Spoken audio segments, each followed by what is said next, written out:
Friends, gather round for tonight we delve into the ever-volatile world of Middle Eastern politics, where things are as clear as a sandstorm in a wind tunnel.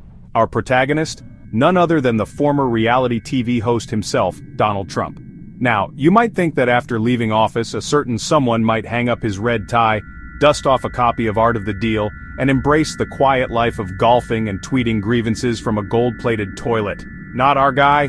No. Trump decided to wade back into international diplomacy with a proposal so audacious, so mind-bogglingly bizarre, that it makes you wonder if someone slipped something a little stronger than Diet Coke into his morning briefing. His grand plan? To solve the seemingly intractable Israeli-Palestinian conflict by, wait for it, relocating the entire population of Gaza. Yes, you heard that right. 2 million people uprooted. And where might they go, you ask? Well, that's where things get a little fuzzy. Trump envisioned the U.S. swooping in, not as a neutral mediator, but as a real estate developer with a taste for fixer-uppers on a grand scale. The U.S. would own Gaza, you see, transform it into some kind of glittering oasis, a testament to American ingenuity and presumably, Trump-branded luxury condominiums.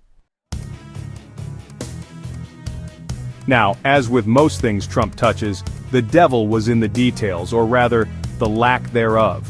How would this mass relocation even work? Where would these 2 million Palestinians actually go? Would they have any say in the matter? And what about that pesky little thing called international law? These were mere trifles, apparently not worthy of serious consideration. But before we could even delve into the logistical nightmare and moral black hole of it all, the proposal vanished faster than a Trump Tower casino after a visit from the Gaming Commission. Poof! Gone. Trump, with his trademark subtlety, simply stopped talking about it. One minute it was the solution to end all solutions, the next, it was as if it never existed. So what happened? Did Trump suddenly realize the sheer absurdity of his own plan? Did someone finally pry the phone away from him before he could tweet out a rendering of Trump Gaza, where luxury meets peace in the Middle East? Or was this entire episode nothing more than a calculated political stunt, a way to distract from other more pressing matters?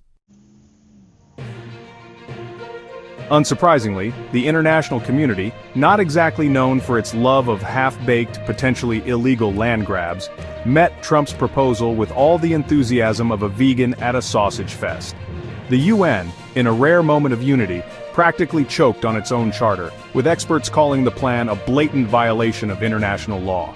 Palestinian leaders, understandably a tad sensitive about being told to pack up and move by the guy who once suggested nuking hurricanes, were less than impressed. Hamas, never one to mince words, basically told Trump where he could shove his proposal, preferably while wearing a cactus as a hat. From the hallowed halls of the UN to the streets of Ramallah, the message was clear: thanks but no thanks.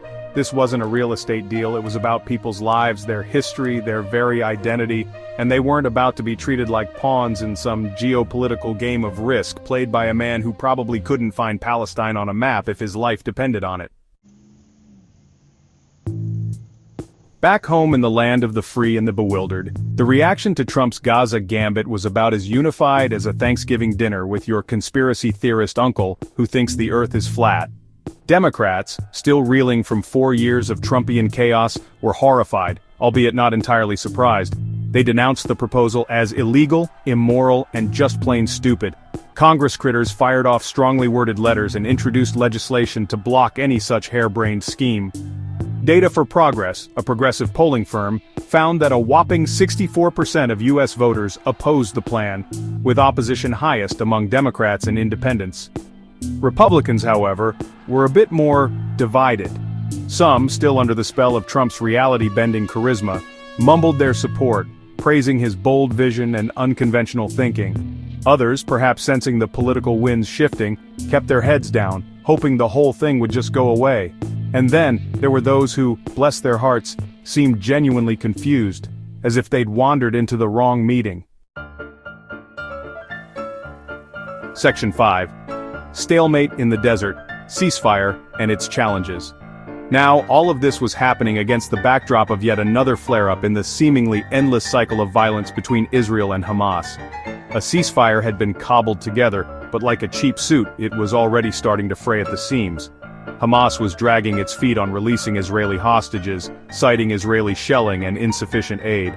Trump, never one to let a good crisis go to waste, saw an opportunity. He issued an ultimatum to Hamas, threatening to end the ceasefire if all hostages weren't released by a specific deadline. It was classic Trump: loud, aggressive, and light on details about how he actually planned to enforce his demands. The whole situation was a mess, a tangled web of geopolitics, humanitarian crises, and political posturing, and at the center of it all was Trump, throwing gasoline on the fire with his reckless proposal and even more reckless rhetoric. Section 6. Human cost and hostage diplomacy. Lost in all the political maneuvering and diplomatic wrangling were the human beings whose lives were being upended by this conflict. The war had already claimed tens of thousands of lives, leaving countless others injured, displaced, and traumatized. The ceasefire, fragile as it was, offered a glimmer of hope, a chance for people to rebuild their lives and grieve their losses. But the hostage situation cast a long shadow over everything.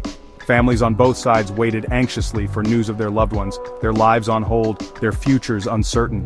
Aid groups struggled to deliver desperately needed supplies, hampered by the ongoing violence and political roadblocks. The UN expressed concern over the conditions of hostages and detainees, urging both sides to respect international law and prioritize the safety and well-being of civilians. But in the fog of war, with mistrust and animosity running high, it was unclear if anyone was listening.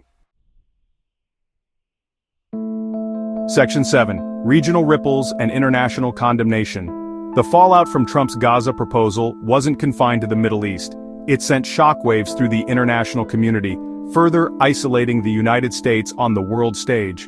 European allies, already weary of Trump's erratic foreign policy, expressed their disapproval in diplomatic but unmistakable terms. Arab nations, including traditional U.S. allies like Jordan and Egypt, were particularly incensed. They saw the proposal for what it was: a cynical attempt to redraw the map of the Middle East without regard for international law, regional stability, or the rights of the Palestinian people.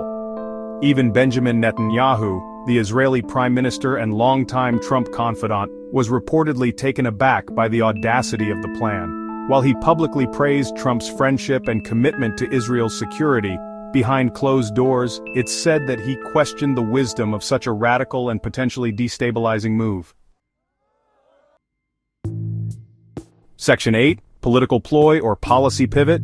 So, was Trump's Gaza proposal a genuine attempt to resolve the Israeli-Palestinian conflict, albeit a spectacularly misguided one? Or was it, as many suspected, a calculated political maneuver designed to appeal to a certain segment of his base and distract from his domestic woes? The answer, like most things involving Trump, is probably a bit of both. He's a master showman, a self-promoter extraordinaire, who understands the power of spectacle and controversy. And what better way to grab headlines and fire up his base than by wading into one of the world's most intractable conflicts with a solution so outlandish, so utterly divorced from reality, that it couldn't help but generate attention? But there's also a certain naivete to Trump, a belief that he, and he alone, can solve problems that have vexed diplomats and policymakers for decades.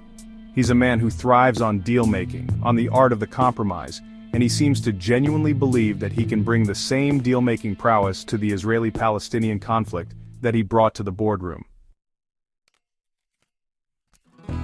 Section 9. The long shadow of a fleeting proposal. In the end, Trump's Gaza proposal may have been little more than a fleeting blip on the radar screen of history, a bizarre footnote in the long and bloody saga of the Israeli-Palestinian conflict. But its impact, however brief, should not be underestimated. It further eroded America's standing in the world, strained relations with key allies, and emboldened those who seek to undermine the international rules-based order. And it served as a stark reminder of the dangers of populism, of the allure of simplistic solutions to complex problems, and of the fragility of peace in a world increasingly riven by division and distrust. As for the people of Gaza, they remain trapped in a cycle of violence and despair, their fate hanging in the balance as the world looks on, often with indifference or despair. Their plight is a stark reminder of the human cost of conflict, of the urgent need for a just and lasting peace, and of the moral imperative to never ever give up hope. And on that uplifting note, who's up for some ice cream?